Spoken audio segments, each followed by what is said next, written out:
മലയാളത്തിലെ യുവനടിമാരിൽ മുൻനിരക്കാരിയാണ് നിഖില വിമൽ. ഓൺ സ്ക്രീനിൽ എന്നതുപോലെ തന്നെ ഓഫ് സ്ക്രീനിലും തൻ്റെ നിലപാടുകളോടെ നിഖില കയ്യടി നേടാറുണ്ട്.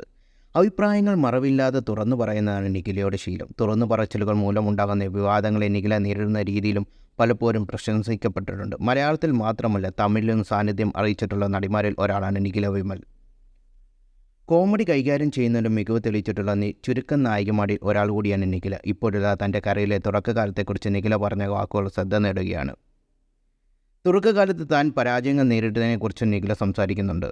തുടക്കത്തിൽ പരാജയങ്ങൾ നേരിടേണ്ടി വന്നപ്പോൾ സിനിമ ചെയ്യുന്നില്ലെന്ന് കരുതിയാണ് നിഖില പറയുന്നു. ആ സമയത്ത് തൻ്റെ സിനിമകൾ തിരഞ്ഞെടുത്തിരുന്ന അച്ഛനും അമ്മയും സഹോദരിയും ഒക്കെ ആയിരുന്നുവെന്ന് നിഖില പറയുന്നു.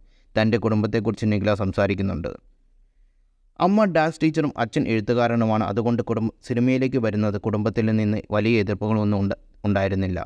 മറ്റൊരു കലയായിട്ട് മാത്രമാണ് അച്ഛനും അമ്മയും സിനിമയെ കണ്ടതെന്നും താരം പറയുന്നു. ആദ്യ സിനിമയിൽ അഭിനയിക്കുമ്പോൾ നിഖില 13 വയസ്സായിരുന്നു. ജയറാം നായകനായി ഭാഗ്യദേവതയിൽ അദ്ദേഹത്തിൻ്റെ സഹോദരിയുടെ വേഷമായിട്ടായിരുന്നു നിഖിലയുടെ വേഷം.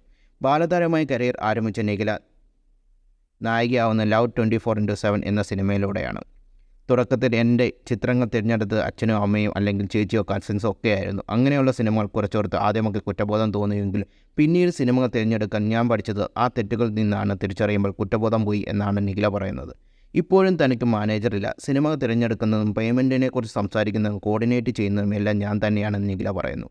സിനിമയിൽ ഒന്നും എളുപ്പത്തിൽ കിട്ടിയില്ല. കഷ്ടപ്പെട്ട് തന്നെയാണ് ഓരോ സിനിമകളും ചെയ്യുന്നത്. അതിൽ അഭിമാനമുണ്ടെന്നും നിഖില പറയുന്നു. ഒരിക്കൽ തനിക്ക് മമ്മൂട്ടി നൽകിയ ഉപദേശത്തെക്കുറിച്ച് നിഖില സംസാരിക്കുന്നുണ്ട്.